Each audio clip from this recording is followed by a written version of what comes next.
Good morning and welcome to the Riser Virtual Cheese Awards 2025. I'm Danielle Tingey and I'm going to be moderating this session. This session is the traditional vintage cheddar and my judges are Terry and Nicola. If you'd like to introduce yourselves, please.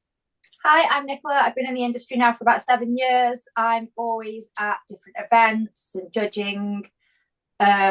My background is art stand, and I'm now a lot more commercial based. So yeah, everything cheese. Hi, I'm Terry Hudson. I've been in the dairy industry for around 50 years. During that time, I know most of the UK cheesemakers and I visited them. Been very fortunate to travel around the world at cheesemakers around the world. I'm now retired, but still keep in touch at the cheese shows around the country, and very lucky to be here today at the Virtual Cheese Awards. Fabulous. Okay, so as with previous categories, we're going to be judging based on appearance and aroma, texture, and flavour. We're going to be scoring each of those categories out of a possible score of 10. And the winning cheese naturally is the one that's going to get the most points. And then that will go through to the best of category stage finals, which are held on Tuesday, the 10th of June. Okay, traditional vintage cheddar. We're starting with entry 1079, please. Sorry, I can't get it. There we go. So we've got a slightly darker paste going on there, which is expected. I've got quite a lot of rind dust on my paste there. Lovely looking rind going on, quite a bit of character. Mine's got quite a few holes, just that edge. Okay. Not sure if they show up properly. But very characterful rinds. Yeah, loads of character, nice bit of marbling on there, nice rind on it, lots of character and darking around the edges where it's matured and dehydrated a little bit, and enzyme activity from the rind. But no, I think it's a beautiful looking piece of cheese. You can actually smell the maturation room as well. You can literally smell the maturation going on in there. The sort of the hay, the must, the earth, the woods. It's also got a really nice sort of maturation coming through on the paste there as well. You can literally see it.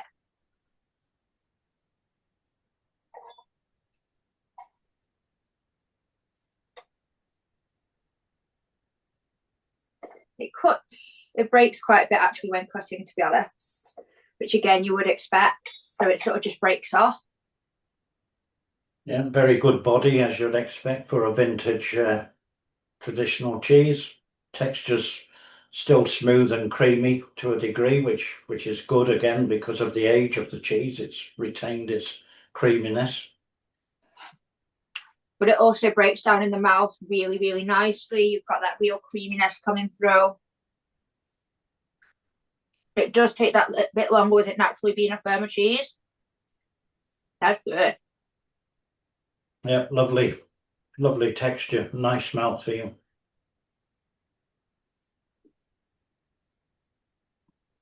What about flavour? Flavour, I think it's very nice. Lots of grassy notes, earthiness, very complex.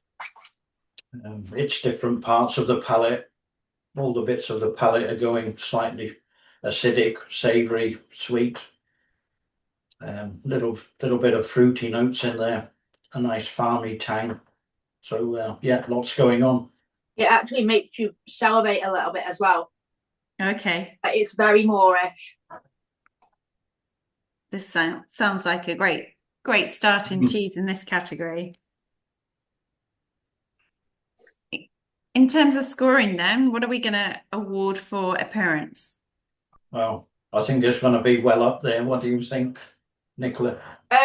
So my only dig at the appearance is I've got holes, like hole holes. Is that a borehole? No, it's not. It's not big enough and it's not quite round enough.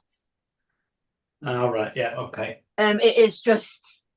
It's a shame, isn't it? Yeah. Mine's perfect. based on that, because the colour and the rest of it looks so fabulous, I will 8.5 it, because you're expecting a little bit of character on it anyway. Yeah. Well, so yeah, I'd 8.5 on that one. yeah, I'm going to go for 9 because I haven't got a hole in mine. It's just me, isn't it? Yeah, and it's got loads of character, and I can't really fault my piece of cheese, so I'll go for a 9 and call it 8.75. Can you do that? I can do that. Can do that. What about aroma then? I'd 9 it. It gives everything you'd want. You've got almost complexity coming through on the aroma itself. You've got the wood coming through. You've got the maturation room. Yeah, definitely. Yeah, loads of character. Like Nicola said, you can almost smell. You walk into the maturation store, and this is what you smell. Oh, guys, stop it! And you haven't got a piece. Is this a 9 as well? A 9, yeah, definitely. Okay, and what about the texture? Well, again, for its age and its body, I think it's held up really well. It's still got some smooth, creamy things going on in the texture. Nice mouthfeel. It's not sticky at all. Sometimes it will stick on the palate, but I'd go for 9 again, really, for a vintage cheese. I think it's lovely. Yeah, I agree with that. So it breaks down again in the mouth. Obviously, it takes longer with it being a naturally firmer cheese, but I completely agree with that. You've still got a smoothness that comes through, and a really good breakdown, but it still holds its own as well as a firmer cheese. Brilliant. And then the final score for flavour, please. 9.5. Carry on, Nicola. just straight in there, 9.5. Yeah, I agree. Yeah, 9.5 it is. I mean, if that was on my cheese board and I didn't eat it all, then I'm sure people would be coming back for more and more. And it just looks so nice on the cheese board as well. I'm coming on yours for this cheese board. Can I come as well? Because this cheese board sounds amazing. Yeah, I'll be putting this bit to one side for later on. So. That's a solid first start. Okay, next cheese then next and final cheese in this traditional vintage cheddar category. 1218, please. This is a really different looking cheese. Oh, really? Last one. A lot paler. Okay. Really pale rind going on there. Yeah. Like really pale rind, which you wouldn't naturally expect. Again, you'd expect that character. You'd be expecting different growths going on there. Some openness on the textures, some fractures coming through there. So that slight marbling coming through, but sort of paler rind, slight sheen off the packaging on mine. Mm-hmm. Yeah, just nice and uniform, nice creamy yellow colour, but just lacking a little bit of character around the edges. But nothing wrong with it. Okay. What about the aroma? The aroma is not too far off the last one, to be perfectly honest with you. Again, you can smell the maturation rooms. Quite woody, earthy, must coming through on the rind there. Yeah, it's got quite a powerful aroma, which is good. What you'd expect for a vintage cheese. More than you'd expect from its appearance. Yeah. It's a bit deceiving looking at it. It doesn't look. It looks quite on the young side, but it's quite potent when you have a sniff, and hopefully that's reflected in the flavour as well. Okay. What about the texture? How's it cutting? It's holding its own. There's a few bits breaking off there, which again you would expect. So again, sort of same body for cutting as the other one.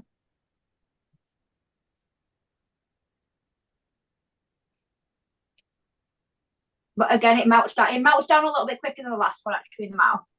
So it's not quite as firm mouthfeel. Again, it's quite creamy for a vintage cheese. It's not overly brittle. But yeah, I think it's quite a nice mouthfeel. It's not sticky at all. Okay. And what about the flavors? The flavour is quite powerful. Again, I'm getting more of a sharpness, a tingling on the palate. I'm not getting any of the sort of traditional tangy notes, the grassy notes. But the flavour is well up there as a vintage. Maybe just a bit sort of one-dimensional, a bit could be doing with a little bit more breadth of colour. Okay. Yeah, I'm getting ever so slight sourness on the back of mine. Always slight, but like Terry was saying, it is slightly flatter as well. I'm missing the traditional tang that you would be getting at this point. It misses it, or it has it. I'm missing it. Okay. Yeah. It does sort of like, again, there's the initial punch, and then it's sort of Yeah, it's a powerful cheese, but it's sort of gets a little bit narrow in the terms of the depth. city.